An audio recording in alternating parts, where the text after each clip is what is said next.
हम वाघ्या सोम वाघ्या प्रेम नगरावारी सावर होनी भजनी लागा देव करा कैवारी मल्हारीची वारी माझ्या मल्हारीची वारी. चिंतनाला सुरुवात करण्यापूर्वी आपल्याला विनंती अशी करतो तर महिला मंडळ जे मागे बसले त्यांनी पुढे येऊन सरकार लवकर पुढे पुढे लवकर. पुरुष मंडळी या पुढे या.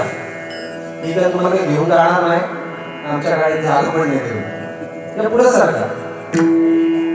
आपल्या हिंदू धर्माचा एकच मोठा हा न्यूनगंड आहे का आपली लोक पुढे सरकायला मागत नाही आणि आपली लोक पुढे न सरकल्यामुळं बाकीची लोक पुढे सरकली. सरकार लोक या पुढे या पुढे या. तुम्ही या बाबा इकडे या.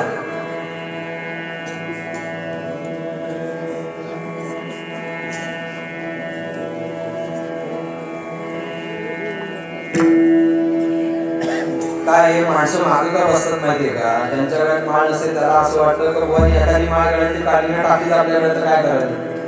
आपलं मागे बसलेलं या पुढे या.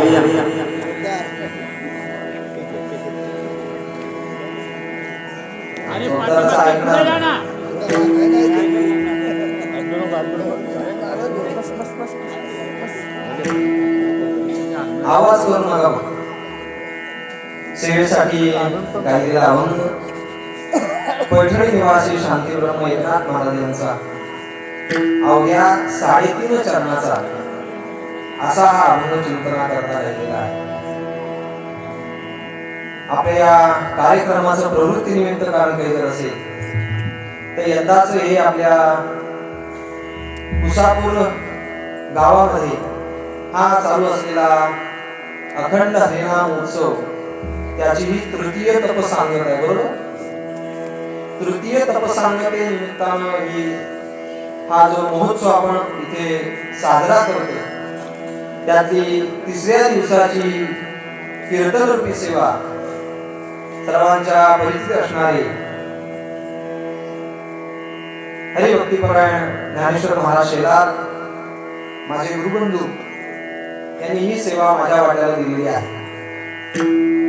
त्यांनी ही तारीख गेल्या वर्षीच देऊन ठेवली होती. बाबा गेल्यानंतर ज्यावेळेला मामा सेवेसाठी आले होते त्यावेळेला त्यांनी सांगितलं बाबांनी सेवा केली ती सेवा तुम्ही करायची. त्याच वेळेला मी ती तारीख घेऊन ठेवली.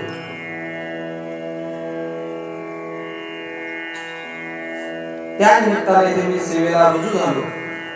माझ्या वडिलांची मला सेवा देवा तुझी चरण सेवा पांडुरंगा या ज्ञानेया सेवेसाठी प्रवृत्त झालेला आहे. हे यंदाच आपलं तृतीय तपसांगतेचं वर्ष आहे. 36 वर्ष आपल्या सप्ताहाला झालेली. मी गेल्या वर्षी बोलून गेलो होतो पुनरावृत्तीचा दुष्काळी पत्करून बोलत नाही. भगवान परमात्मा एकनाथ महाराजांच्याकडे सुद्धा 36 वर्ष राबले की नाही? अरे हो तरी बोला, राबले ना? राबले की नाही? हो का नाही? जेवले नाही? अहो एकादशी उद्या आहे, आज आहे. 36 वर्ष भगवान परमात्मा राबले. इथे आपण मंदिरामध्ये भगवंताच्या मूर्तींची प्राण प्रतिष्ठा करून इथे भगवंताला आणलंय म्हणजे भगवान परमात्मा आपल्या इथे राबता येतच. हे सामान्य नाही, लक्षात ठेवा. एकनाथ महाराज सांगतात जो मूर्ती स्थापना करून पाही तो सामर्थ्य असे जगी, जो देवालय बांधी सोय तो स्वामी होय तिन्ही जगाचा. त्यामुळे भगवंताला इथे आपण आणलेला आहे आणि त्या निमित्ताने आपण हा नामोत्सव साजरा करतोय. एखाद्या कार्याची सुरुवात करणं सोपं वाटतं. सुरुवात करायला काय बरेच जण असे ज्ञानेश्वरी वाचायची ना ज्ञानेश्वरी समोर घेतो. 1 महिन्याच्या पारायणाचा संकल्प करतो. काय ज्ञानेश्वरी वाचायची म्हणजे काय 300 ओव्या रोज वाचल्या का ज्ञानेश्वरी 1 महिन्यात पूर्ण होते. संकल्प करतो, ज्ञानेश्वरी वाचायला घेतो. पहिला दिवस 300 ओव्या वाचतो, दुसऱ्या दिवशी काहीतरी काम निघतं 50 ओव्या कमी करतो. तिसऱ्या दिवशी अजून काहीतरी काम निघतं, अजून 50 ओव्या घडतात, मग किती होतात? 200. परत काम काहीतरी निघालं दुसऱ्या दिवशी, अजून 50 कमी, किती? त्याच्या पुढच्या दिवशी एवढं काम निघतं का त्याला ते आठवतच नाही, अजून 50 कमी, किती? 100. असे अजून 2 दिवस गेले का ज्ञानेश्वरी बंद करतो आणि याची कामच करत बसतो. एखादं कार्य सुरुवात करायला सोपं वाटतं, पण सुरुवात करायला जे कार्य सोपं वाटतं ते अत्यंत टिकवणं महत्वाचं. लोकांना माळ घालणं सोपं वाटतं. श्री गुरु महाराज नेहमी त्याला विनोदानं सांगायचे, माळ घालणं सोपं का माळ काढणं सोपं? बोला, माळ घालणं सोपं, बरोबर की नाही? आता उद्या गोठ्यामध्ये बैल म्हशी असतील त्याला घाला, घालणं सोपं आहे का? आता बोला मग माळ काढणं सोपं, मग माळ काढणं सोपं आहे का? ज्यांनी ज्यांनी घातलेल्या माळी काढल्या त्यांचं 1 वर्षाच्या आत वाटोळं झालं. किती?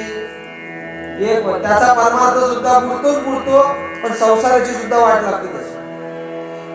मग आता प्रश्न पडला, माळ घालावी का काढावी? तर माळ घालण्यालाही महत्व नाही, माळ काढण्यालाही महत्व नाही, तर ती माळ कशी टिकवली याला महत्व. हे अत्यंत महत्वाचं. किती वर्ष सप्ताह केला याच्यापेक्षा, सुरू केला याच्यापेक्षा तो टिकवला किती हे अत्यंत महत्वाचं, फार महत्वाचं. एखादं कार्य सुरू करणं सोपं वाटतं, पण ते टिकवणं फार अवघड आहे. घातलेली माळ देहपातापर्यंत टिकेल म्हणून सांगता येत नाही. लांबचं कशाला, जवळच सांगतो. आमच्या गावामध्ये एक व्यापारी होता. कोण होता, काय होता, मला काही तुम्ही नाव विचारू नका. तिकडे आले तर नाव सांगाल माझं, मला गावात राहायचं. माळ घातली, माळ घातल्यानंतर परमार्थ त्याचा चालू झाला आणि भजनाला बसला का अभंग एकच, कुठला? पंढरी शेजारी आल्यानं संसारा, दिनाचा सोयरा पांडुरंग. तो मेला पण पंढरपूरला गेला. मरता मरता पोराला सांगितलं, ए जरा मला ते खायचं, तेवढं आणून दे. पोरगा म्हटला, अहो गळ्यात माळ आहे तुमच्या, ते माळ बिळ काय मला माहिती नाही, का म्हाताऱ्याने माळ काढली, मला खायचं. बघता काय त्याच्या पोरांनी पण तेच धंदे केले. त्याचा काय फायदा, काय सांगा, काही उपयोग होत. एखादं कार्य ज्या वेळेला आपण हातात घेतो ते कार्य परिपूर्णतेला जाण्यासाठी कष्टच करावे लागतात. सोपं नाहीये. सप्ताह सुरुवात करणं सोपं नाहीये. वाटतं सुरुवात करायला सोपं आहे, पण ते टिकवायला फार अवघड आहे. माळ गळ्यात घातली पण ते टिकवायला अवघड आहे, सोपं नाही. आपण गेली 36 वर्ष हा नाममहोत्सव इथे साजरा करतोय, त्याबद्दल आपल्याला द्यावेत तेवढे धन्यवाद कमी आहे. मी काही तुमचा जास्त वेळ घेणार नाही. आपलं 12 वाजेपर्यंत कीर्तन करू, चालेल ना? चालेल का? मग 1 वाजेपर्यंत केलं तरी काय हरकत नाही. त्या निमित्तानं सेवेसाठी गायलेला अभंग संत एकनाथ महाराजांचा आहे. संत एकनाथ महाराजांचा वारकरी संप्रदायाच्या दृष्टीने अधिकार फार वेगळा आहे. या अभंगामध्ये संत एकनाथ महाराजांनी एक रूपक केलेलं आहे. काय केलेलं आहे? रूपक केलेलं आहे. दिसायला वर्णन आहे ते भगवान श्री खंडोबारायाचं आहे, पण त्याचा लक्षणावृत्तीने जर आपण अर्थ घेतला तर तो लक्षणावृत्तीने अर्थ या देहाच्या संदर्भात आहे. जसा आपल्याला वेळ पुरेल तसं आपण याच्याविषयी चिंतन करण्याचा प्रयत्न करू. तसं जर पाहिलं तर एकनाथ महाराज हे दत्त संप्रदायाचे. कुठल्या संप्रदायाचे? दत्त संप्रदायाचे. आणि दत्त संप्रदायाचे एकनाथ महाराज असून सुद्धा भगवान श्री खंडोबारायाचं वर्णन कसं काय करतात? तसं पाहिलं तर मी पहिल्यांदा वाक्य म्हटलं, वारकरी संप्रदायाच्या दृष्टीने एकनाथ महाराजांचा अधिकार फार आगळा वेगळा. फक्त आपल्याला एकच दृष्टांत वेळोवेळी आपण ऐकलेला आहे. कुठला? यौवन अंगावरी थुंकला, प्रसाद देवनी मुक्त केला.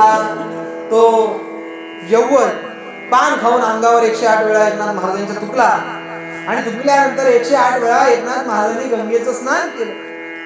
एवढा दृष्टांत आपल्याला माहिती. म्हणून एकनाथ महाराज हे शांती ब्रह्म आहेत एवढं आपल्याला माहिती. पण एकनाथ महाराज नुसते शांती ब्रह्म नव्हते, तर एकनाथ महाराज हे क्रांती ब्रह्म होते. काय होते? काय होते? बोला ना. क्रांती ब्रह्म होते. शांती ब्रह्म होतेच होते, पण ते काय होते? क्रांती ब्रह्म होते. काय क्रांती केली एकनाथ महाराजांनी? ज्या वेळेला ज्ञानेश्वर महाराजांनी ज्ञानेश्वरी सांगण्याचं काम केलं आणि ते लिहिण्याचं काम कोणी केलं? लोक म्हणतात ज्ञानेश्वर महाराजांनी ज्ञानेश्वरी लिहिली, 16 आण्या 17 आण्या चुकीचं. सांगण्याचं काम ज्ञानेश्वर महाराजांनी केलं, लिहिण्याचं काम सच्चिदानंद बाबांनी केलं. त्याची शेवटची ओवी ज्ञानेश्वरीची अशी आहे, शके 12 शते 12 तर टीका केली ज्ञानेश्वरे, सच्चिदानंद बाबा धरे लेखकू झाला. आणि ती ज्ञानेश्वरी जनसामान्यांपर्यंत पोहोचायला लागली.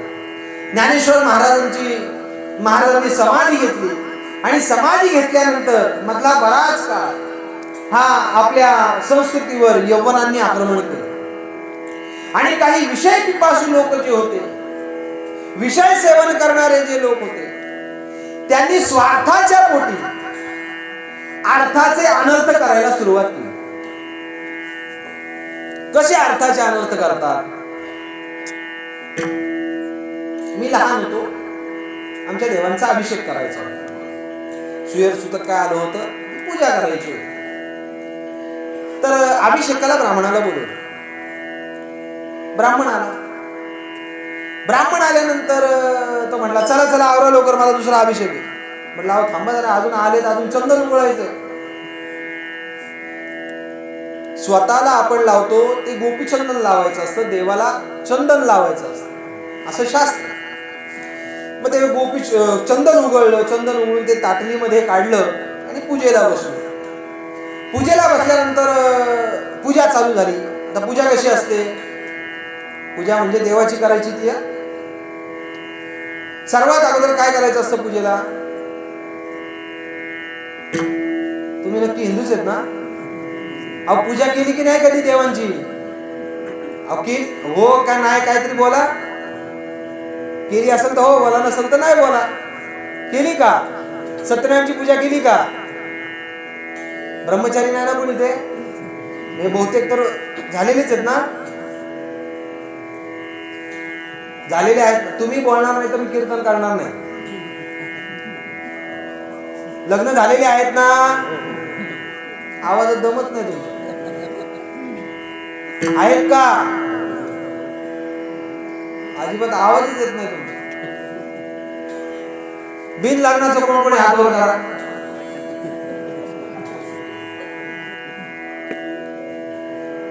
सत्यनारायणाची पूजा म्हटली, एखादा अभिषेक म्हटला का त्याला नियम असतो.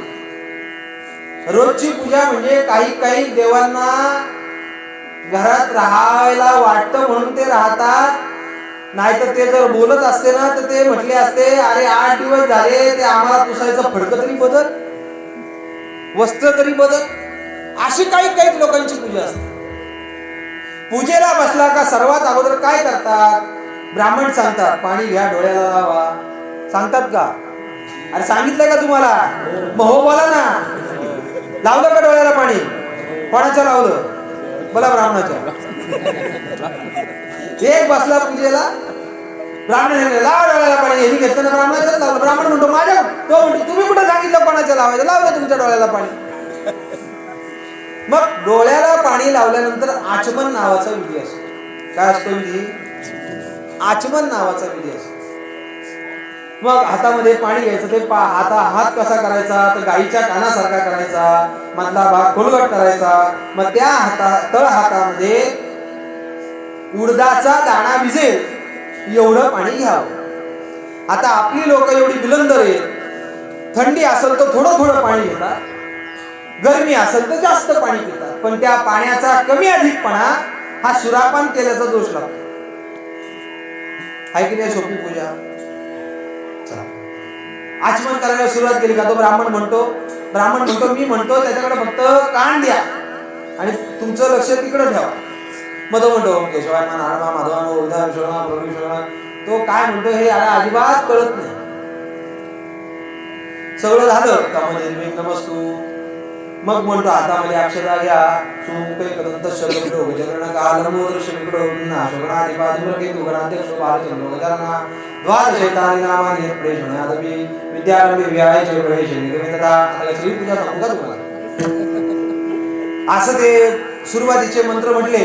ओम इष्टदेवताभ्यो नमः, कुलदेवताभ्यो नमः, ग्रामदेवताभ्यो नमः, स्थानदेवताभ्यो नमः, मातृपितृ चरणकमलेभ्यो नमः. हे सगळं म्हणून झालं का मग तो ब्राह्मण म्हणतो हातामध्ये थोडंसं पाणी घ्या, त्यात थोड्या अक्षता घ्या, तुमचा हात डावा हात तुमच्या उजव्या हाताखाली ठेवा आणि बाजूला कोण बसलेला असतं? आता बोला ब्राह्मण कोण? तुम्ही काय बायको बोलायला घाबरता का? तुमची ते ना बोला ना बायको बसलेली असते म्हणून. मग ते सांगतो ब्राह्मण सांगतो ताई तुम्ही तुमचा उजवा हात यांच्या उजव्या हातावर उपडा ठेवा. मग तो संकल्प सुरू करतो. विष्णू विष्णू विष्णू आदे ब्राह्मणी विपराते श्री श्री वराहकल्पे वैवस्वतमन्वन्तरे अष्टाविंशतितमे कलियुगे त्रिप्रथमचरणे भोगावतारे जम्बूद्वीपे दंडकारण्ये. हे सगळं म्हटलं का मग तो दिवस, ते नक्षत्र, ते संवत्सर हे सगळ्याचं वर्णन झालं का मग शेषेषु ग्रहेषु यथा यथस राशी स्थान शिशे स्थिते सुसस्तु शुभ नाम योगे शुभ करणे एवं गुणविशेष विशिष्टाया शुभ पुण्यतिथो. मग तो म्हणतो मी म्हणतो तेवढंच मागं म्हणायचं. आपण म्हणतो चालेल. मम आत्मन श्रुती स्मृती पुराणोक्त फल प्राप्त्यर्थम अस्माकं सकल कुटुंबानां सपरिवाराणां द्विपद चतुष्पद सहितानां क्षेम स्थैर्य आरोग्य हे सगळं म्हटलं का मग म्हणतो आता बघा तुम्ही जे हातात पाणी घेतले ना, हा संकल्प केला घरात सगळी सुख शांती असू दे, घरात भांडण तंडा नको, घरात बाहेरची लक्ष्मी घरात येऊ दे, घरातली अलक्ष्मी बाहेर जाऊ दे, घर कसं गोकुळासारखं राहिलं पाहिजे. आणि पूजेला काय आणतो? भोक पडलेल्या सुपाऱ्या, टोच लागलेले हळकूड, जे बदाम कोणी तोंडात घालणार नाही असे बदाम, खौट खारका हे सगळं पूजेला. आणि यादीच्या यादी मागून घेतो. मागतो की नाही? आता होतं म्हणा ना. ही सगळी यादी मागून घेतो. तो ब्राह्मण आला पूजेला, मी बसलो पूजेला. आता मला सगळे मंत्र माहिती होते. तुझ्या मंत्र पाठ? हो म्हटलं पाठ आहेत माझ्या. अभिषेकाला सुरुवात केली. सुरुवात केल्यानंतर सगळा अभिषेक झाला. अभिषेकाचे मंत्र आहे ते मंत्र म्हटले. मग तो म्हटला एक एक देव धुवा आणि तिथे वस्त्रावर ठेवा. वस्त्रावर देव ठेवले सगळे एक एक एक एक करून. वस्त्रावर देव ठेवल्यानंतर मग सर्वात अगोदर वस्त्रावर देव ठेवले का अगोदर काय करतात? आंघोळ झाल्यावर तुम्ही काय अगोदर करता? बोला चहा पितो नाही ना? मग आंघोळीच्या अगोदर पिता का चहा? चहा कधी पिता? कधी पिता? अहो चहा विचारतोय मी. आंघोळीच्या अगोदर का आंघोळ झाल्यावर? आंघोळ झाल्यावर. आंघोळ झाल्या झाल्या पिता का अगोदर काय काम करता? पूजा करताना. मग ते पूजेला बसलो, देव धुतले का अगोदर काय करायचं असतं? चंदन घ्यायचं आणि ते देवाला लावायचं. ते देवाला चंदन लावलं का त्या चंदनाचा मंत्र आहे तो मंत्र म्हणायचा. चंदनानुलेपम समर्पयामि श्रीखंडम चंदनम दिव्यम खंडाद्य सुमनोहरम विलेपन सुरश्रेष्ठम चंदनम प्रतिगृह्यता. मग तो चंदनाचा गंध सगळ्या विलेपन सगळ्या देवांच्या कपाळाला करायचा. गंध लावून झाला का मग काय करायचं? हळद कुंकू व्हायचं. चंदनाचा लेप केला, चंदन लावल्यानंतर अक्षता व्हायच्या असतात. काय व्हायच्या असतात? अक्षता व्हायच्या असतात. मग त्या अक्षतांचा सुद्धा मंत्र आहे. अक्षता स्कंदुला शुभ्रा कुंकुमेन विराजिता.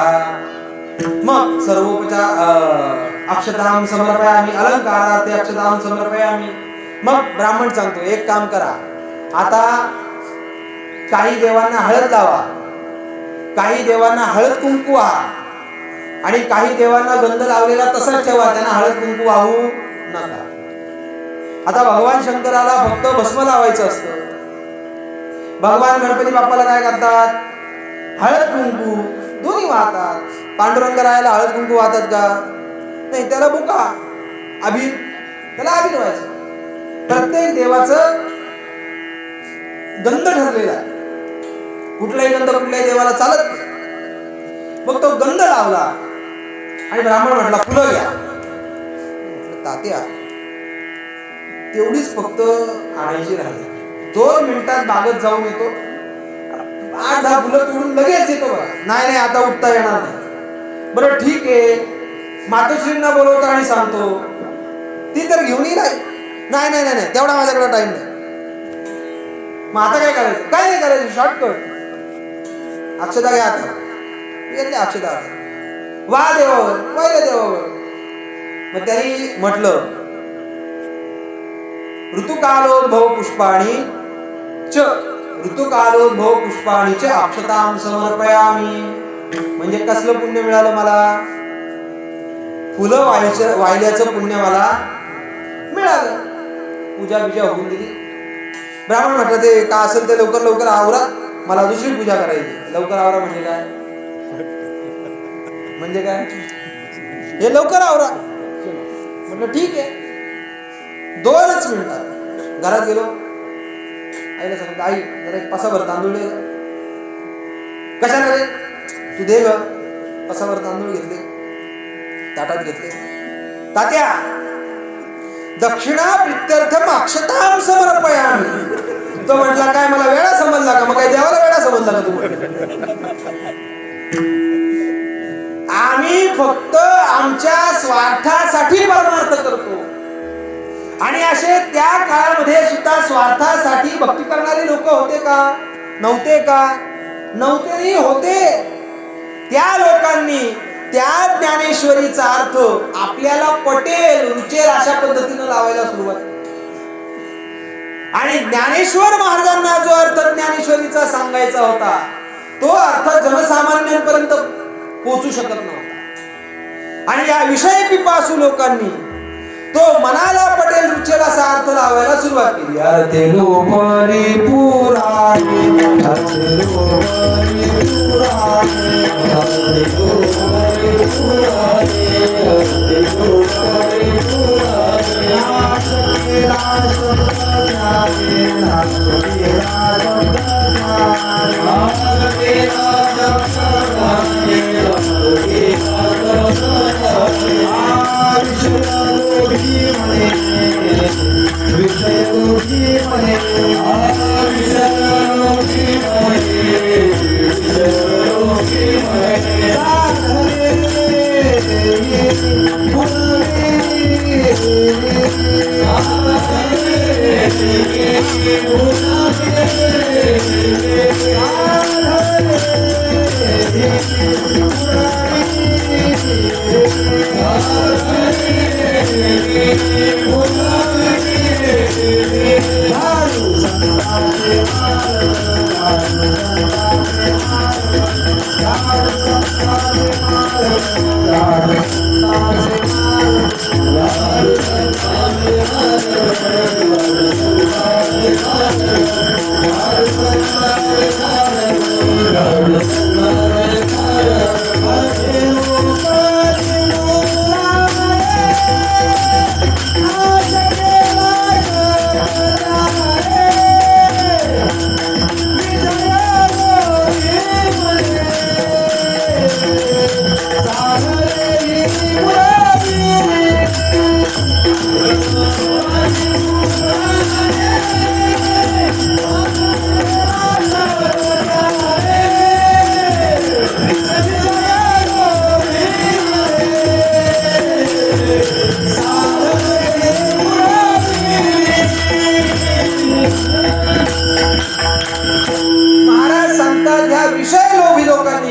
विषय लोभी मने साधने ही बुडविली. मूळ अर्थाचा अनर्थ करण्याची सुरुवात केली. पूर्वीच्या काळामध्ये जवळजवळ 40-50 वर्षापूर्वीचा काळ असा होता का एखाद्या महाराज असेल तर चातुर्मास सुरू झाला का त्या महाराजाचा मुक्काम एका गावामध्ये असायचा.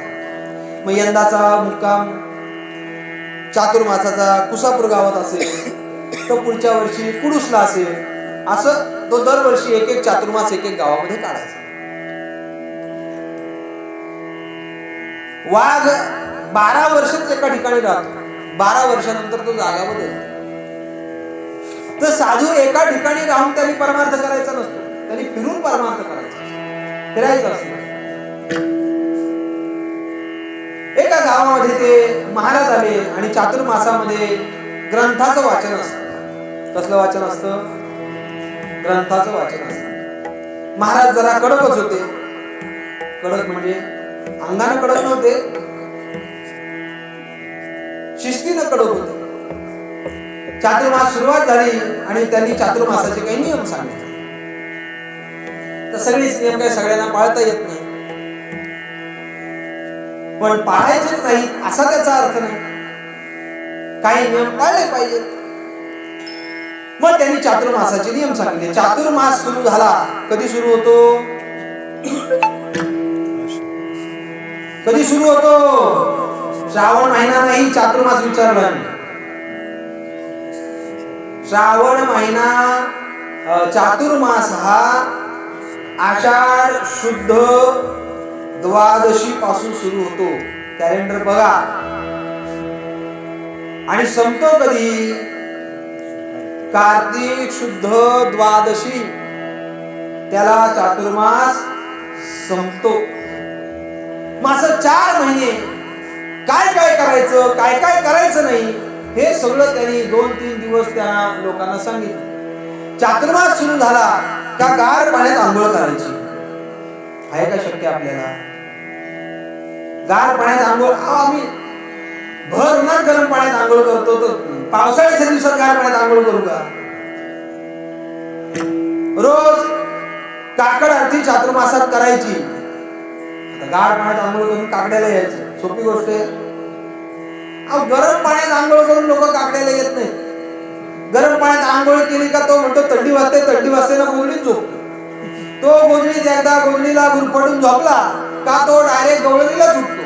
मग म्हणतो झाला का काकडा? नाही, व्हायचं बाकी आहे अजून.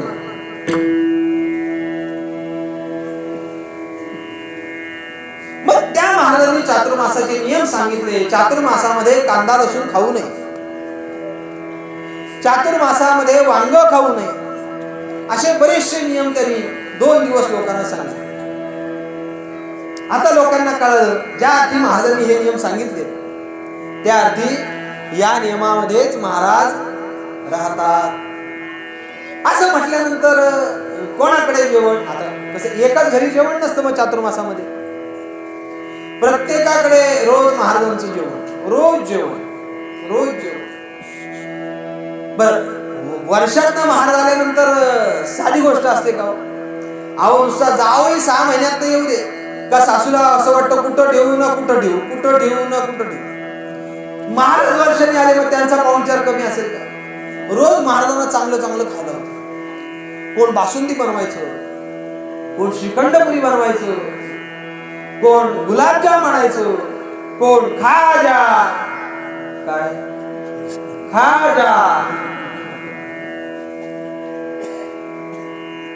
कोण काजू कतरी आणायचं, कोण बालुशाही आणायचं, कोण अंगुरी मिठाई आणायचं, कोण बंगाली मिठाई. तोंडाला पाणी येऊ देऊ नका, हे फक्त ऐकून ठेवा. असं सगळं खायला आणायचं. नेमकं एका गृहस्थाच्या घरी जेवण, आणि तो गृहस्थ असा होता त्या वांगी प्रिय माणूस. काय प्रिय माणूस? वांगी त्याला आवडायची. एक दिवस असा नव्हता ना त्याला वांग आवडत नव्हतं. रोज दिलं तर रोज खायचं. त्यांनी महाराजांना सांगितलं, महाराज उद्याचं महाप्रसाद आपल्याकडे. महाराज म्हटले चालेल, जिथं पडलं मुसळ तिथं क्षेम कुशळ, तुझ्याकडे तर तुझ्याकडे.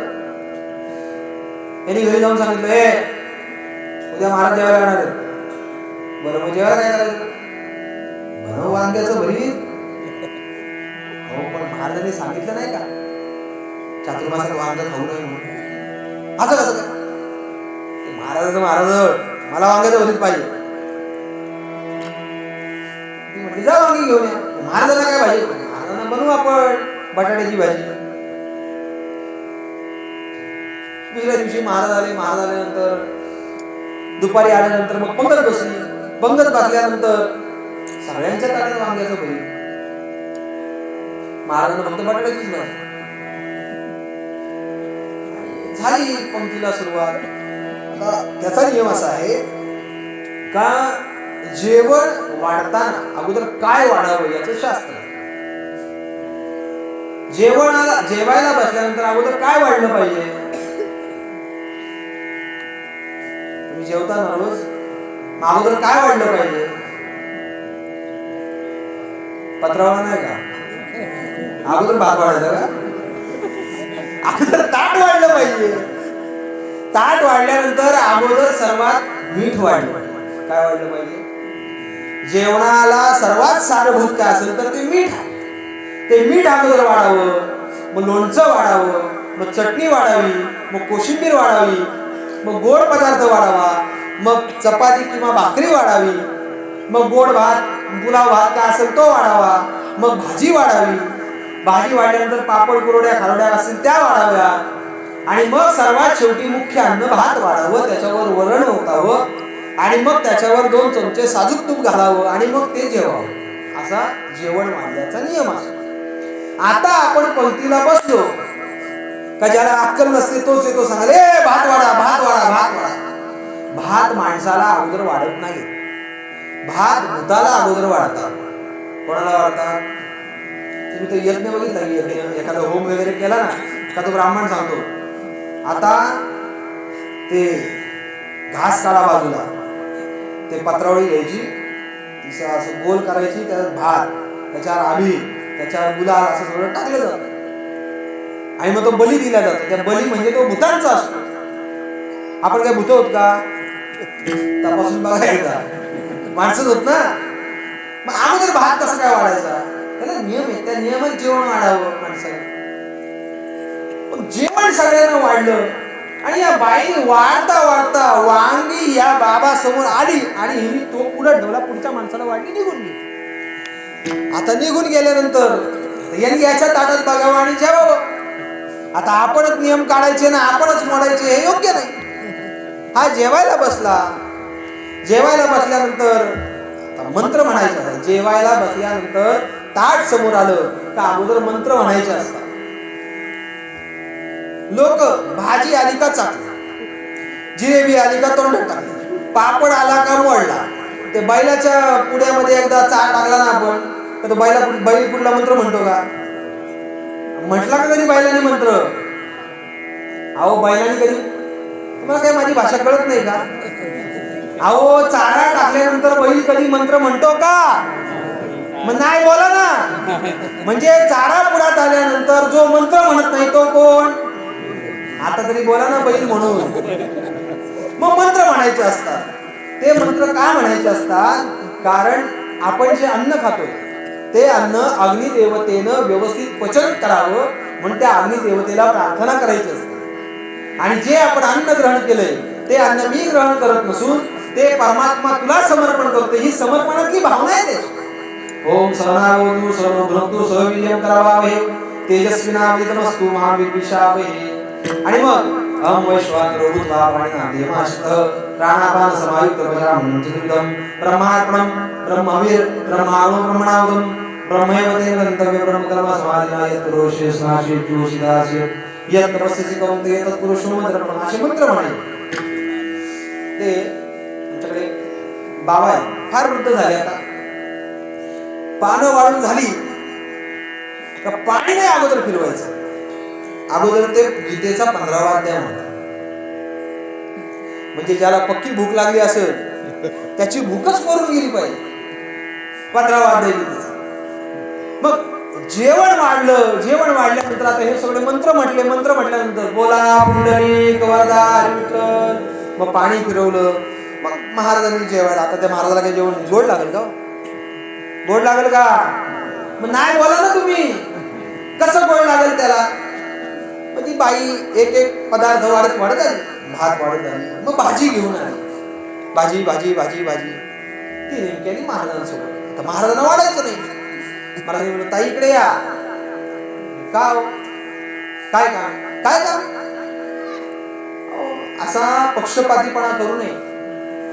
असा जर पंक्तीभेद केला तर त्याला वटवाघळाचा जन्म मिळतो. महाराजांच्या पक्की पुराण पाठ. पूर्वीस केला पंक्तीभेद नाही अंतःकरण शुद्ध, वटवाघूळ जन्म पावले प्रसिद्ध, वटवाघूळ झाले मी बाई. वटवाघळाचा जन्म मिळतो, पंक्तीत भेद करायचा नाही. काय झालं महाराज? काय झालं म्हणजे सगळ्यांच्या ताटात 2 भाज्या आणि माझ्याच ताटात 1 भाजी का? महाराज तुम्हीच सांगितलं चातुर्मासामध्ये वांग खाऊ नये. आता माझ्या मालकांना वांग आवडतं म्हणून बाकीच्या लोकांना मी वांग वाढू शकते, तुम्हाला वाढू शकत नाही. जाऊ दे जाऊ दे, वांग नाही वाढत तर नका वाढू, त्या वांग्याच्या भाजीचा रस तर द्या. काय द्या? रस तर द्या. मग त्या बाईने रस वाढायला सुरुवात केली. चमचा आडवा लावला, रस होतायला सुरुवात केली. 2-3 बटाटी नेमकी आडवी आली, 2-3 वांग्याच्या पोळी आडवी आल्या. तिने परत मागे घेतल्या. बाई असं धर्माच्या आड यायचं नाही. धर्माच्या आड आला डोळा फोडून घेतला. माहिती महाराजांच्या पुराण पाठ आहे ना. हा महाराज तुम्हीच बोलले ना. अहो पण त्यांच्या मनात नाही ना, आतमध्ये राहायचं पातेली. पळून तर पडतात तर पळू द्या. काय वांगी बटाटी राहिला का चातुर्मास? याला म्हणतात अर्थे लोपली पुराणे, नाश केला शब्द ज्ञाने, विषय लोभी मने साधने पुढविली. या विषय पिपासू लोकांना ज्ञानेश्वरीचा जो मूळ अर्थ होता ते पाठभेद केले. आणि पाठभेद केल्यामुळे जो ज्ञानेश्वर महाराजांना अर्थ सांगायचा होता तो काही जनसामान्यापर्यंत पोहोचत नव्हता. आणि म्हणून भगवान परमात्म्याला दया निर्माण झाली आणि भगवान परमात्माच एकनाथ महाराजांच्या रूपानं भानुदास महाराजांच्या कुळामध्ये अवताराला आले. भानुदासाचे कुळी महाविष्णूचा अवतार. भगवान परमात्मा भानुदास महाराजांच्या कुळामध्ये एकनाथ महाराजांच्या रूपामध्ये अवताराला आला. आणि अवताराला आल्यानंतर जे ज्ञानेश्वरीचं शुद्ध करण्याचं काम होतं ते एकनाथ महाराजांनी केलं. ही सर्वात मोठी क्रांती लक्षात ठेवा. ज्ञानेश्वर महाराज गेल्यानंतर जवळजवळ 300 वर्षाचा काळ आहे मधला. आणि या 300 वर्षाच्या काळामध्ये ज्ञानेश्वरीमध्ये किती मोठी उलाढाल झाली असेल. ती झालेले पाठभेद शुद्ध करण्यासाठी ज्ञानेश्वर महाराजांनी एकनाथ महाराजांना आज्ञा केली का येवोनी सत्वरी काढी वेगळे, आजान वृक्षाची मुळी लागली कंठासी. या आणि ती आजान वृक्ष म्हणजे काय? तो आळंदीला आपण पाया पडतो तो फक्त प्रतिकात्मक आजान वृक्ष आहे. आजान वृक्ष म्हणजे अज्ञानी लोकांनी जो ग्रंथाचा पाठभेद केला तो पाठभेद शुद्ध करण्यासाठी तुम्ही या. त्या ज्ञानेश्वरी ग्रंथाच्या शेवटी 1212 उत्तरे वाचली का ज्ञानेश्वर एकनाथ महाराजांनी जी शुद्ध ज्ञानेश्वरी केली त्याच्या ओव्या, त्या ओव्याचा म्हणजे लक्षात येईल. अगोदर ज्ञानेश्वरी हा अत्यंत शुद्धबद्ध परिपाठांतरी शुद्धबद्ध तो एवोनिया एवोविद प्रतिशुद्ध सिद्ध ज्ञानेश्वरी. ती ज्ञानेश्वरी शुद्ध करण्याचं काम एकनाथ महाराजांनी केलं. म्हणजे एकनाथ महाराज नुसते शांती ब्रह्म नव्हते तर एकनाथ महाराज हे क्रांती ब्रह्म होते. आणि असे क्रांती ब्रह्म असणारे एकनाथ महाराज हे दत्त संप्रदायाचे. आणि दत्त संप्रदायाचे असून सुद्धा एकनाथ महाराज मल्हारी मार्तंडाचं खंडोबाचं वर्णन कसं काय करू शकतात? प्रश्न पडेल ना. कारण त्या काळामध्ये फार मोठा वाद चालू होता. कोणी शैववादी होतं तर कोण वैष्णववादी होतं. शैवांचं सगळं आडवं काम चालायचं आणि वैष्णवांचं सगळं उभं चालायचं. दोघांचे वाद, ते वाद मिटवण्याचं काम कोणी केलं असेल तर ते एकनाथ महाराजांनी केलं. म्हणजे एकनाथ महाराज नुसते शांती ब्रह्म नाहीत तर एकनाथ महाराज हे क्रांती ब्रह्म आहे. जर एकनाथ महाराज दत्त उपासक असतील, त्या एकनाथ महाराजांची गुरु परंपरा पहा म्हणजे आपल्या लक्षात येईल. मग एकनाथ महाराजांनी खंडोबाचं वर्णन का करावं? दुसरी गोष्ट अशी आहे, जर तुम्ही दत्त संप्रदायाचे आहात तुमच्या कुलपरंपरेमध्ये पांडुरंगाची सेवा आहे, असं असताना एकनाथ महाराजांनी खंडोबाचं मध्येच वर्णन का करावं? एक तर करावं पांडुरंगाचं करावं, करायला झालं दत्ताचं करावं, दत्ताश्रयांचं करावं, मग खंडोबाचं वर्णन का करावं? म्हणजे एकनाथ महाराजांच्या भक्तीमध्ये कुठेतरी व्यभिचार व्हावे म्हणून एकनाथ महाराजांनी करावं असं म्हणणं म्हणजे मूर्खपणा. मुळामध्ये आपण जी भक्ती करतो, आता आपली भक्ती काय साधी आहे का? आपली भक्ती काय साधी आहे का? बोला ना, नाही का? हो काहीतरी बोला ना. आपली भक्ती साधी नाही. आपली भक्ती म्हणजे संतांच्या पेक्षा मोठी भक्ती आहे. त्यांनी एकच देव धरला, पण आम्ही कुठलाच देव सोडला नाही. नाही लक्षात आलं?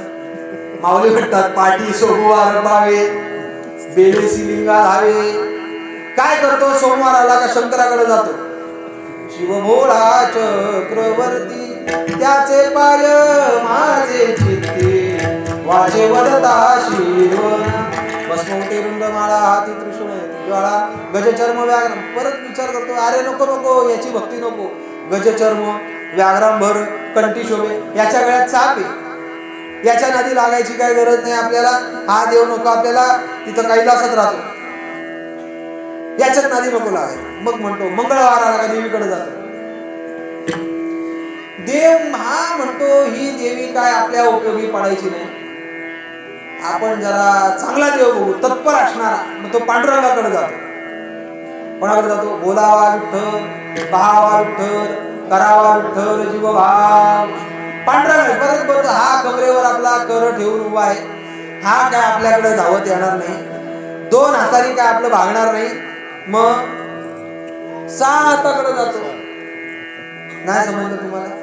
दत्तात्रयाकडे जातो, त्यांची भक्ती सुरू करतो. परत विचार करतो, नको नको, दत्तात्रयाची भक्ती लय कठीण आहे. मग शुक्रवार संतोषी माता, माहितीये का ती? माझं लय फॉर्मला होती, फॉर्मला. मी कीर्तनाला गेलो, काल्याचं कीर्तन झालं. कीर्तन झाल्यानंतर जेवायला बसलो. जेवायला बसल्यानंतर घरातल्या ताईने सांगितलं, अहो ताई, जरा काय दही ताक असेल तर द्या जरा, भातावर चांगलं असतं. ती म्हटली, वा काय झालं? आज आंबाट शिंबाट खायचं नाही. म्हटलं का खायचं नाही? आज आमची संतोषी माता. मी मनात म्हटलं, आमच्या उरावर कशाला? संतोषी मातेचं व्रत झालं का हा म्हणतो तिच्यात काही संतोष आपल्याला मिळाला, मग आपण काम केलं पाहिजे. शरण शरणजी हनुमंता, तुझा आलो रामदूता. मग काय वाटी भरते घ्यायचं, हनुमंताच्या मंदिरात जायचं, डोक्यावर ओतायचं आणि ती वाटी परत पायाजवळ लावून ठेवायची. का? वरतून ओघळत आलेलं तेल वाटीत घ्यायचं, म्हणजे दिवा पेटवायला कामाला येईल. परत शनिवार झाला का मग हा येतो, देवा तुझी सोन्याची जेजुरी तिला नवलाख पायरी. आहे का याच्या भक्तीमध्ये काय साध्य आहे का?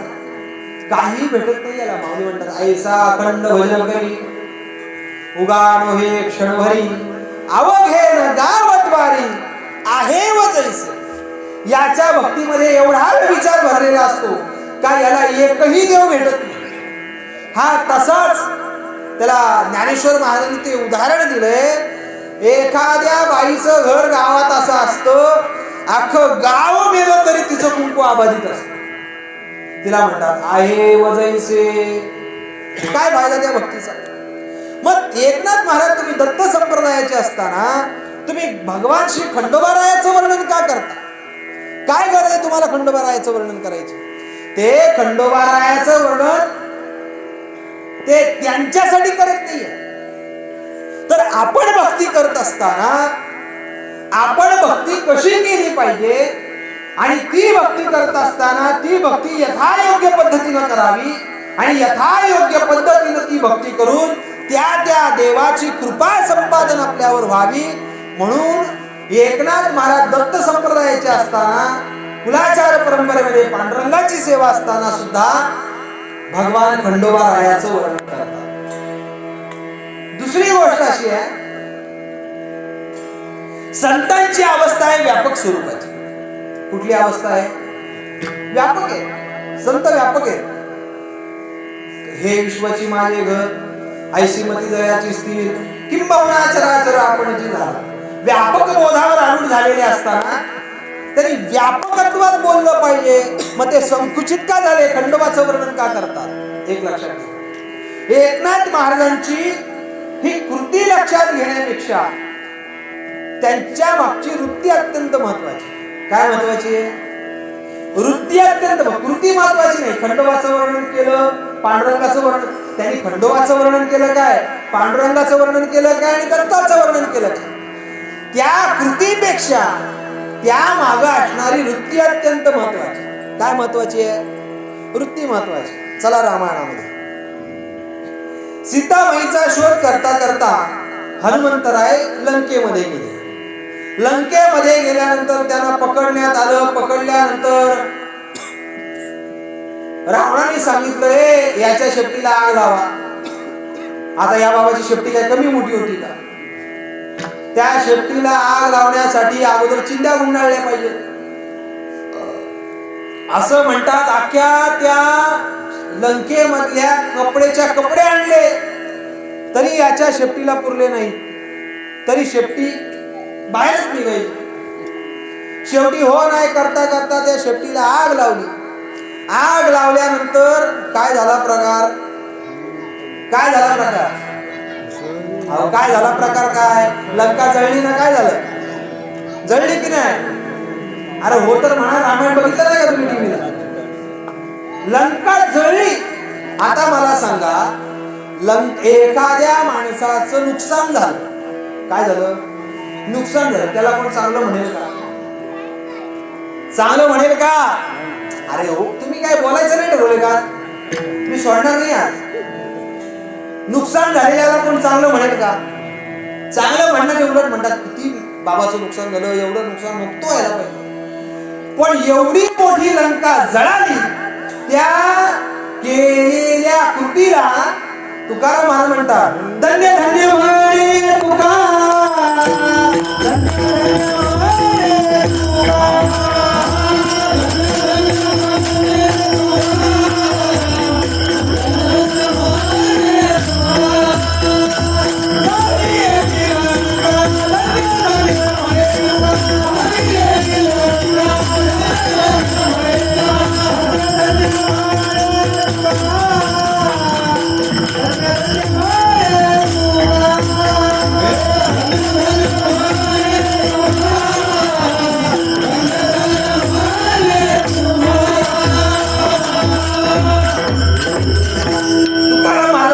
धन्य धन्य म्हणे. काय धन्य धन्य म्हणे? लंका जाळली. हनुमंतरायांनी लंका जाळली. तुकाराम महाराज म्हणतात धन्य धन्य. म्हणजे हनुमंतरायांची इथं कृती महत्वाची नाही, तर त्या कृती मागचा भाव महत्वाचा. भाव अत्यंत महत्वाचा. म्हणजे या एकनाथ महाराजांनी जे खंडोबारायांचं वर्णन केलंय,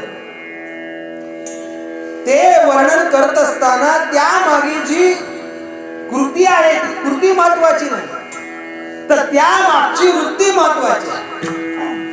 व्यवहारामध्ये आपली उपास्य देवता आपण ठरवली पाहिजे. काय केलं पाहिजे? आपली उपास्य देवता ठरवली पाहिजे. आणि ठरवलेल्या उपास्य देवतेचं उपासकाला यथार्थ ज्ञान असलं पाहिजे. जर उपासकाला आपल्या उपास्य देवतेचं यथार्थ ज्ञान नसेल, तर केलेले उपासनेचा काही त्याला फायदा होत नाही. संतांनी उपास्य देवता ठरवली. भगवान श्री पांडुरंग ठरवली की नाही? आता हो तर बोला. ठरवली. पण ज्या उपास्य देवता जी ठरवली, याच उपास्य देवतेवर त्यांनी विश्वास ठेवला. मग देवीचं वर्णन करत असताना सुद्धा उपास्य देवतेच्या बाबतीत देवीचं वर्णन केले की नाही? कुळीची ही कुळदेवी, गेली ठाई संतांनी, बलवे झाले, शरण गेलो, उगविलो संकटी. केली की नाही? म्हणजे आहे देव, पण देवी विषय भाव निर्माण झाला. तो भाव देवीकडे जाऊन नाही पूर्ण केला, तो त्या देवाकडे जाऊन पूर्ण केला. देवालाच देवी बनवलं. काय केलं? देवालाच देवी बनवला आणि देवीलाच देव बनवला. हे फक्त भक्तिशास्त्राचं होतं, इतर होत नाही. ते भक्तिशास्त्रामध्येच होत.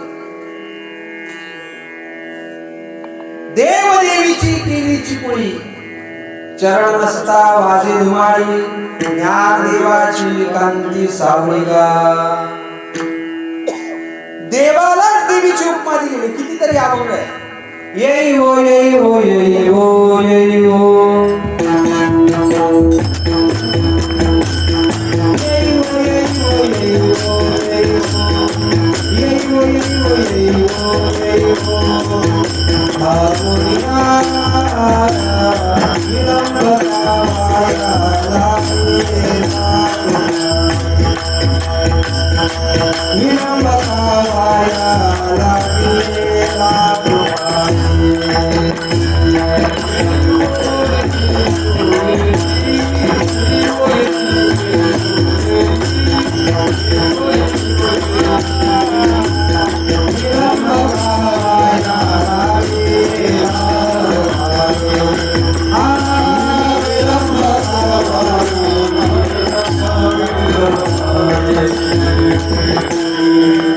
महाराज म्हणतात येई हो येई हो येई हो येई धावोनिया, विलंब का वाया. आहे कोण? तो पुरुष आहे. भगवान पांडुरंग आहे, पुरुष आहे. पण तुकाराम महाराज म्हणतात विलंब का वाया, लागेला कृपाळे विठाबाई विश्वंभरे भवच्छेदके, कोठे गुंतली समाये विश्वव्यापके. त्या देवालाच देवी बनवलं. हे भक्तिशास्त्रात होत. मग एकनाथ महाराज व्यापक बोधाला प्राप्त आहे. तर ते एकनाथ महाराज व्यापक बोधाला प्राप्त होऊन खंडोबारायाचं वर्णन का करतात? कारण आपण भक्ती करताना आपली जर खंडोबा ही उपास्य देवता असेल तर त्या उपास्य देवतेचं आपल्याला यथार्थ ज्ञान झालं पाहिजे. आणि ते यथार्थ ज्ञान होण्यासाठी आणि ते यथार्थ ज्ञान प्राप्त करून त्या जीवाला आत्मबोधापर्यंत पोहोचवण्यासाठी संत एकनाथ महाराजांनी खंडोबारायाचं वर्णन केले. कोणाचं वर्णन केलेलं आहे? खंडोबारायांचं वर्णन. आणि खंडोबारायांचं नुसतं वर्णन केलेलं नाही, तर ते खंडोबारायांचं वर्णन करत असताना जसं पंढरपूर ज्यांनी गळ्यामध्ये तुळशीची माळ घातलेली आहे त्यांनी कोणाची वारी करावी? कोणाची वारी करावी? एकतर संतांची करावी, नाहीतर एकतर देवाची करावी. पांडुरंगरायाची करावी, नाहीतर संतांची करावी. करावी की नाही? हो बोला ना. मी कुठं पाहायला येणार करता गेलं. एक तर संतांची वारी करावी, नाहीतर पांडुरंगाची वारी करावी. बरोबर. देव सुद्धा वारी करतो, जीव सुद्धा वारी करतो आणि संत सुद्धा वारी करतो. देव वारी करतो, संतांची वारी करतो. जीव वारी करतो संसाराची. आगा उपजणे आणि म्हणे हे सासरी जे का माने, तो जीव लोकू म्हणे संसार हनु. जीव संसाराची वारी करतोय, संसार त्याच्या मागे लागलेलाच. आणि तिसरी वारी करत असेल तर ते संत. संत एक तर पंढरपूरची वारी करतात. कोणाची वारी करतात? तुकाराम महाराज सांगतात पंढरीची वारी आहे माझे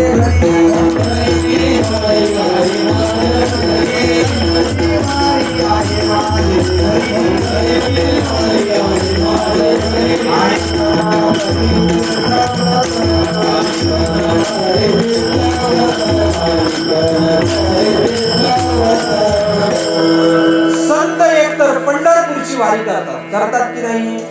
प्रत्येक माझ्या जीवीची आवडी, माझ्या जीवीची आवडी, माझ्या जीवीची आवडी,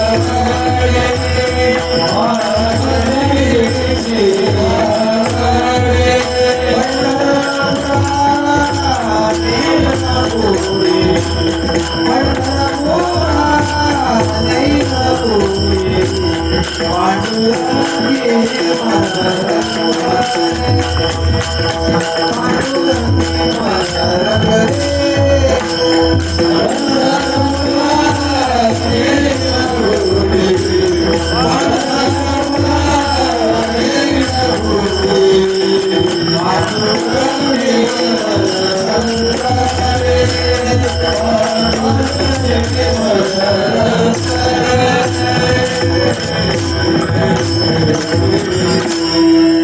पंढरपूरची वारी संत करतात. इतर कुठली वारी कोणाची वारी संत करत नाहीत. ते भगवान श्री पांडुरंगरायाची वारी करतात. आणि संत दुसरी कुठली वारी करतात तर ती महाराज अभंगाच्या पहिल्या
अहम वाघ्या सोहम वाघ्या प्रेम नगरा वारी सावध होनी भजनी लागा देव करा कैवारी मल्हारीची वारी माझ्या मल्हारीची वारी. तुम्हाला मल्हारीची वारी जर करायची असेल तर तुम्हाला सर्वात अगोदर एक काम करावं लागेल. अहम वाघ्या सोहम वाघ्या. आता हे काय प्रकरण आहे अहम वाघ्या ना सोहम वाघ्या. आम्हाला वाघ माहिती आहे वाघ्या माहिती आहे. वाघ माहिती आहे का? अहो वाघ माहिती आहे का? हो बोला नाही बोला काहीतरी पाहिलंय का? हा हा असं बोला ना. राणीच्या बागेत पाहिला, प्राणी संग्रहालयात पाहिला, डिस्कवरी चॅनलला पाहिला, नॅशनल जॉग्राफी चॅनलला बोला ना पाहिला म्हणून. पाहिला ना? तुमच्या हो मध्ये जोरच नाही. बहुतेक तुम्ही 8 दिवस उपवास पकडला का काय मला कळत नाही. पाहिला का बोला हो? वाघाला किती पाय असतात? कान किती असतात? 5. नक्की का? नक्की? शिंग नक्की का? शेपटी एक का? कुठं असते? वाघ्या वेगळा आणि वाघ. वाघ्या म्हणजे जयघोष करणं. वाघ्या म्हणजे काय? घोष करणं. हा कुंडली गवळधारी विठ्ठल हा जयघोष करतो. तसा अहमचा जयघोष करायचा आणि तो अहमचा जयघोष बाजूला करून सोहमचा जयघोष करायचा. आता हे फार किचकट प्रकरण आहे पण मी तुम्हाला काही किचकट सांगणार नाही.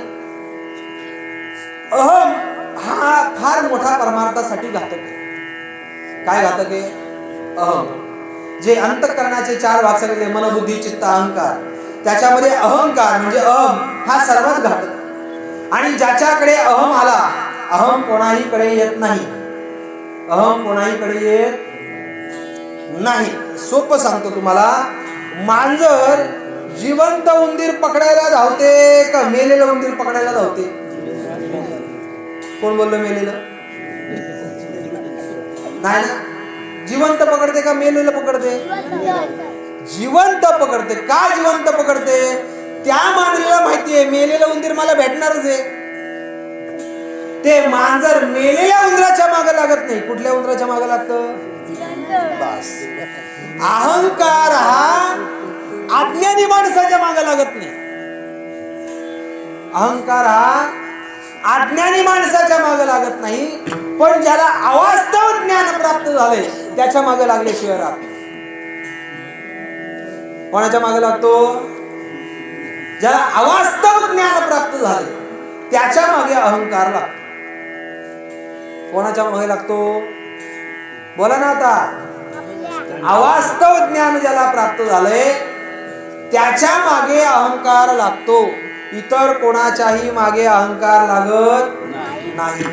आणि एकदा अहंकार त्याला लागला रे लागला, ते सज्ञानाचे झोंबे कंठी नाना संकटी नाचवी. अज्ञानाच्या पाठी नाही, ते ज्ञानाच्या पाठी लागते. पण परिपूर्ण ज्ञानाच्या मागे नाही लागत. ज्याला अवास्तव ज्ञान प्राप्त झाले किंवा ज्याला सामान्यत्वानं ज्ञान आणि ज्याचं विशेषत्वानं ज्ञान आहे त्याच्या मागे ते अहंकार लागल्याशिवाय राहत नाही. आणि एकदा अहंकार झोंबला ना, अहंकार का तो अहंकार त्याला गप्प बसू देत नाही. महाराज म्हणतात, अहंकाराचा भूत संचरू झाला म्हणून विसरू आत्मबोधाचा. एकदा अहंकार झोंबला का त्याला आत्मबोधाचा विसर पडतो. कसा काय विसर पडतो? 12 वर्ष आईच्या उदरात राहिले. कोण? शुकमुनी 12 वर्ष आईच्या उदरात राहिले. 12 वर्ष उदरात राहिल्यानंतर देवाने सांगितलं, जा, कशाला मरणाला घाबरतो, मी आहे. कृपा केली त्यांच्यावर. आणि 12 वर्षानंतर आईच्या उदरातनं बाहेर आले. ब्राह्मणाचे पोर एक केळाची घारे,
उदरात राहिले.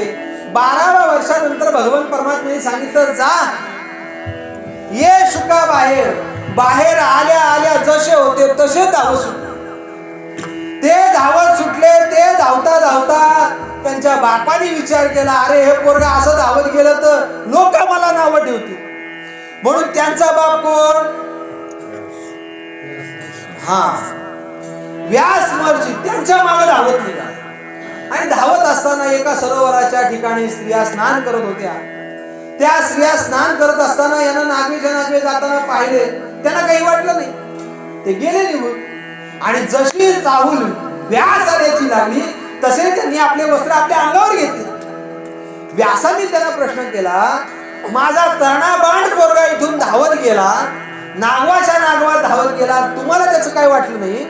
आणि मी एवढा म्हातारा तुमच्या बापाच्या वयाचा आणि तुम्ही लाजल्या? बरोबर आहे, ते देह भागावर नाही येत म्हणून, तुम्ही आहात म्हणून एवढा फरक आहे. बरं, धावत गेले.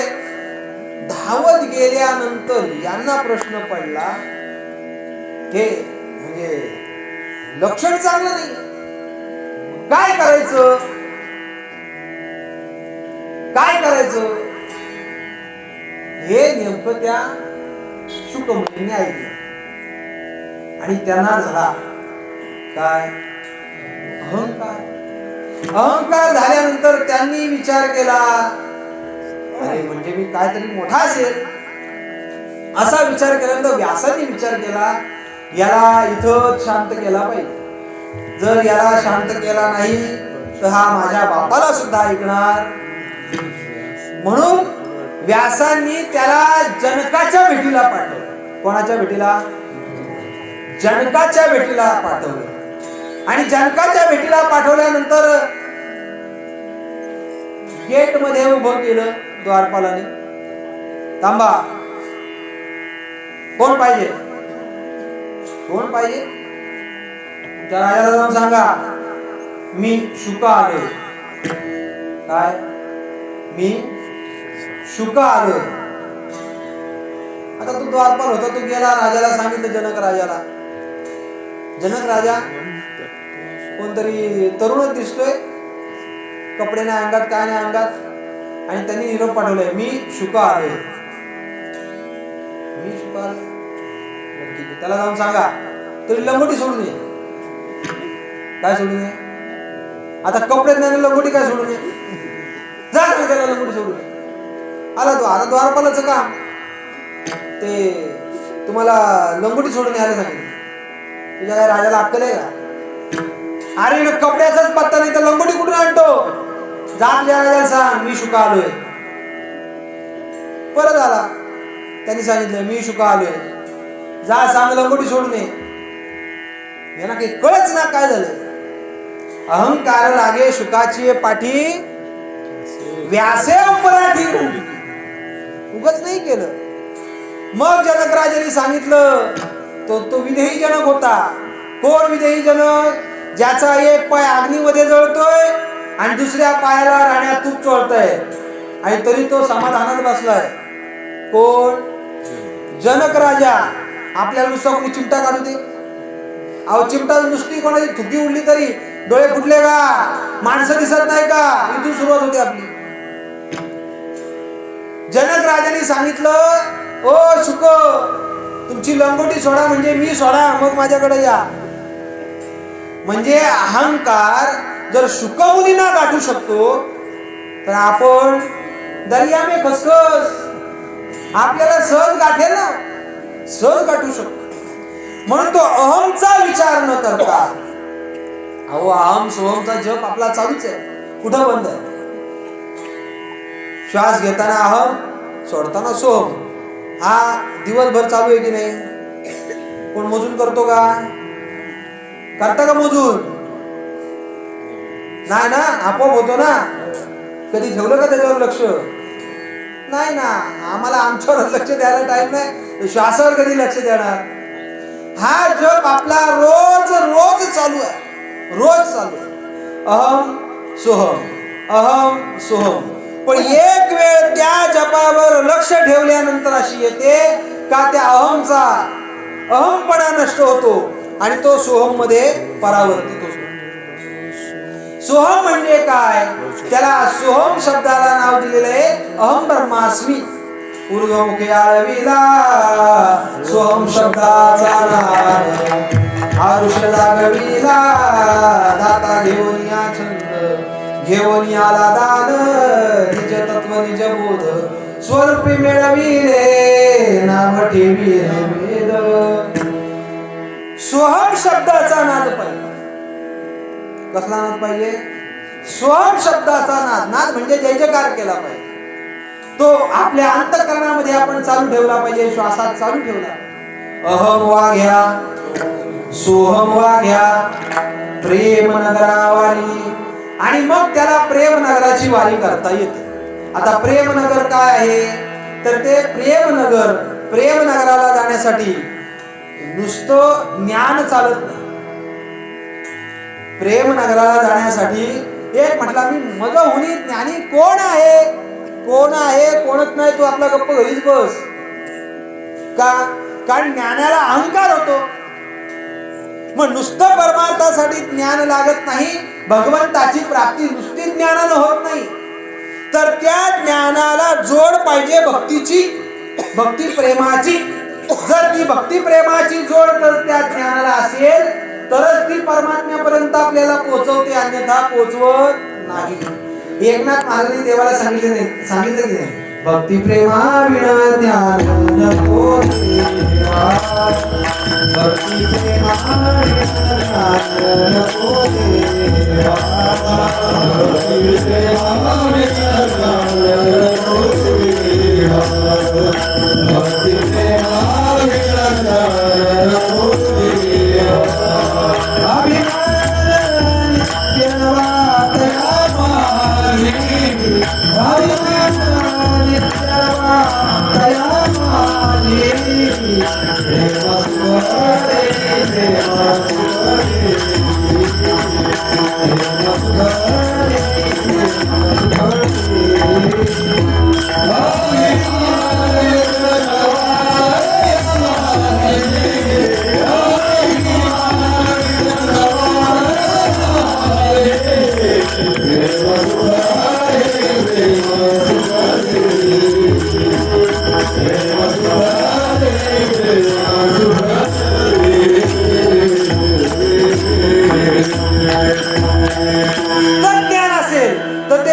अहम वाग्यापर्यंत. पण त्या ज्ञानाला भक्तीची जोड दिली तर ते ज्ञान सोहम वाग्यापर्यंत. आम्हाला नुसतं अहम वाग्या करायचं नाही.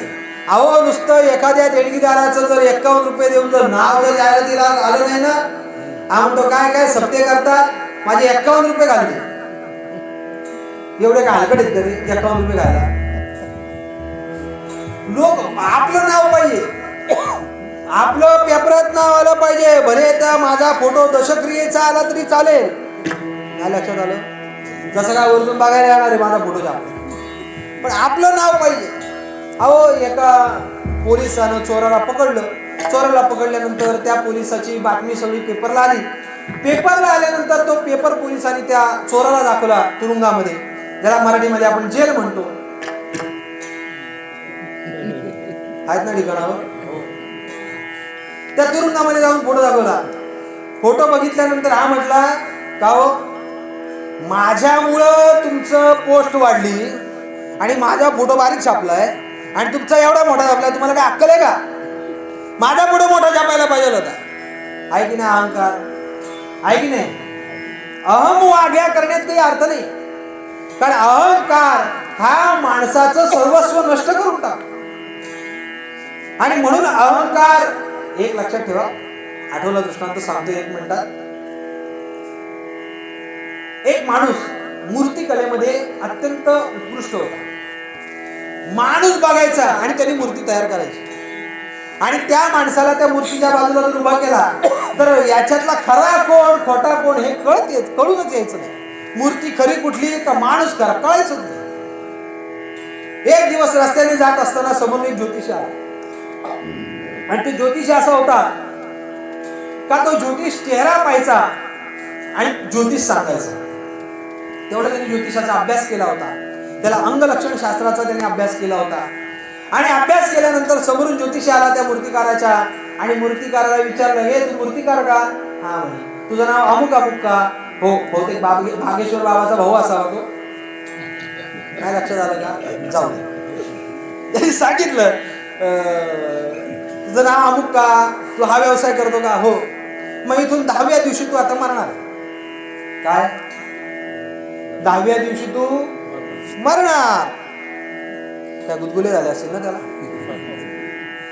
त्याने उलटा प्रश्न केला, तुम्ही कोण? मी ज्योतिषी आहे. बर, मला बीपी नाही, मला शुगर नाही, मला अटॅक नाही, मला गचकरण नाही, मला खरूज नाही, मला नायटा नाही, मला ताप नाही, साधा ताप नाही, हिवताप नाही, मलेरिया नाही, डेंग्यू नाही, निमोनिया नाही, कोरोना नाही, काय नाही, चिकनगुनिया नाही, टीबी नाही, कॅन्सर नाही, काहीच नाही. तुम्ही कसं काय म्हणता तू 10व्या दिवशी? मी म्हटलं ना 10व्या दिवशी मरणार, तू मरणार. आणि मग होता नव्हता तेवढा त्यांनी राग त्याच्यावर नाही. लक्षात आलं तुमच्या? चाची चे चाची सगळी काढून टाकली त्यांनी आणि आला घरी. घरी आल्यानंतर आता चिंता माणसाला जिवंत असताना जाळते. जीव नुसता माटमूट, आता मरतो का मग मरतो, आता मरतो. मित्राला काय रे चेहरा म्हणून बसलाय? चेहरा म्हणून कुठे काय नाही? अरे सांग, चेहरा सांगतोय काय झालं? काय नाही, अमुक माणूस भेटला. मग त्यांनी सांगितलं का इथून तू 10व्या दिवशी मरणार आहेस. किती वाजता? 2 वाजता. 10 दिवस पडलेत रे. मग ज्या अर्थी तो ज्योतिषी आहे म्हणजे तो सामान्य ज्योतिषी नाहीये. अरे ते प्रसिद्ध ज्योतिषी आहे तो. आणि त्यांनी सांगितलेली ज्योतिष कधी भविष्य खोटंच ठरत नाही, खरंच ठरतं. ज्या अर्थी त्यांनी तुझं मरण 10व्या दिवशी 2 वाजता सांगितलं, या अर्थी तू 2 वाजता मरणारच. आता काय ज्याने तुला मरण आहे सांगितलं त्याला जाऊन भेट. का तो त्यातनं काहीतरी तुला उपाय सांगेल आणि तू त्याच्यातनं वाचशील. आता गेला असेल का तो? गरजवंताला अक्कल नसते. कसं काय जाऊ त्याच्याकडे? जा, चांगला माणूस आहे तो. शिव्या दिल्या म्हणून काय आला तू? जा. आला, दादा जे हरी तुमची क्षमा मागतो, माफ करा. म्हणजे अगोदर कानपडात मारायची मग चोळत बसायचं. चुकी झाली माझी. काय तुम्ही सांगितलं इथून 10व्या दिवशी तू मरणार आहे, तर ज्या अर्थी तुम्ही मला सांगताय मी मरणार, त्या अर्थी या मरणातनं वाचण्यासाठी काहीतरी तुमच्याकडे उपाय असेल तो मला सांगा. लगेच अपायाला आपल्याकडे लगेच उपाय. काय उपाय? सोपा उपाय. तुझ्याकडे जी कला आहे त्याच कलेनं तू तुझं मरण टळू शकतोस. कसं काय? तुझ्यासारखेच हुबेहूब 9 पुतळे बनवायचे आणि 10व्या दिवशी ते पुतळे हॉलमध्ये ठेवायचे, त्याच्यात तू जाऊन बसायचं. त्याने काय होईल? यमदूत येतील, ते पुतळे पाहतील. पुतळे पाहिल्यानंतर त्यांना कळणार नाही याच्यातला खरा कोणता, आणि ते नको त्याला उचलून देतील. म्हणजे तुझं मरण 100% टळेल. असं म्हटल्यानंतर त्याला जाम आनंद झाला. नाचतच घरी आला. रात्र बघितली नाही, दिवस बघितला नाही. धर मूर्ती बनव. 9 मूर्ती बनवल्या. 9 मूर्ती बनवल्या. 10वा दिवस उजाडला. त्या 9 मूर्ती दालनामध्ये, ज्याला आपण मराठीमध्ये हॉल म्हणतो, त्या हॉलमध्ये आणून ठेवल्या. आणि 2 वाजता मरण येणार होतं, हा सकाळी 10 वाजता बसला. बरं, योगाचा अभ्यास त्याचा चांगला होता. कुठला रामदेव बाबा त्याला भेटलेला काय माहिती. श्वास रोखून ठेवायची हातोटी त्याच्याकडे होती. पूर्वीच्या आपल्या भारतीय न्याय संहितेमध्ये, इंडियन पिनल कोड, याच्यामध्ये सुरुवातीला फाशीची शिक्षा होती. कसली शिक्षा होती? फाशीची शिक्षा होती. पण जे फाशीची शिक्षा झालेले कैदी होते ना, ते श्वास बाहेर सोडायचा आणि बिना श्वास घेता कसं राहता येईल 1 तास 2 तास 3 तास त्याचा व्यायाम करायचे ते. आणि व्यायाम करून करून असे पटाईत व्हायचे. फाशी दिली, आता त्याला नियम आहे, फाशी दिल्यानंतर 5 मिनिटाच्या पेक्षा त्याला जास्त टांगत नाही. 5 मिनिटं झाली का त्याला खाली उतरवतात. 5 मिनिटं झाली खाली उतरवला का हा बाबा दुसऱ्या मिनिटाला जागा व्हायचा. का? श्वास रोखून धरण्याची त्याची ताकद वाढलेली असेल. मग आपल्या राज्यघटनेमध्ये बदल केला. काय बदल केला? मरेपर्यंत फाशीची शिक्षा. म्हणजे जोपर्यंत मरत नाही तोपर्यंत त्याला फाशी द्यायची. मग काय होईल? काय श्वास रोखून धरायचा, हालायचं नाही, डुलायचं नाही. ते येतील आणि मग दुसरा कोणाला तरी घेऊन जातील. हा ठीक आहे. बसला त्यांच्यामध्ये. 10 वाजताच बसला, श्वास रोखून धरला. 2 वाजता सगळे यमदूत आले. यमदूत आल्यानंतर एक यमदूत पाहू लागले इकडे तिकडे, अरे हा गोमा पाटील इथं कसं काय? तो म्हणला तो नाही, तो गोमा पाटील. तो म्हणला तो नाही, तो गोमा. अरे आहे तरी कोण? अरे आहे तरी कोण म्हणजे? अरे सगळे सारखेच दिसतात, सारखे दिसतात. मग तू न्यायचा कोणाला? हे कोणाला पण नेऊन जमणार नाही. चुकीचा नेला तर आपल्याला शिक्षा होईल. मग काय करायचं? काय करायचं म्हणजे खरा शोधून काढायचा. कसं काय काढायचा? एक हुशार होता. तो म्हटला एवढ्या सुंदर मूर्ती बनवल्यात, एवढ्या सुंदर मूर्ती बनवल्यात, आम्ही आमच्या आयुष्यात एवढ्या सुंदर मूर्ती बनवलेल्या पाहिल्या नाही. बघता काय गड्याची दीड इंच छाती फुगली.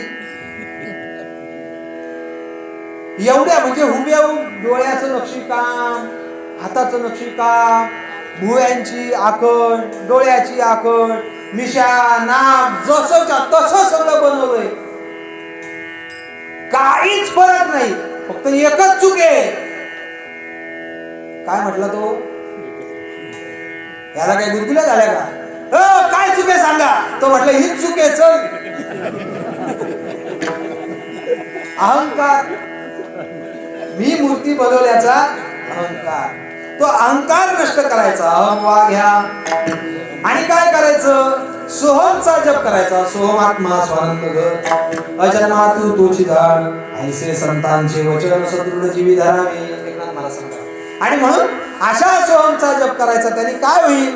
प्रेमनगराची वारी आपल्याला करता येईल. प्रेमनगरा वारी सावध होनी भजनी लागा, देव करा कळवारी.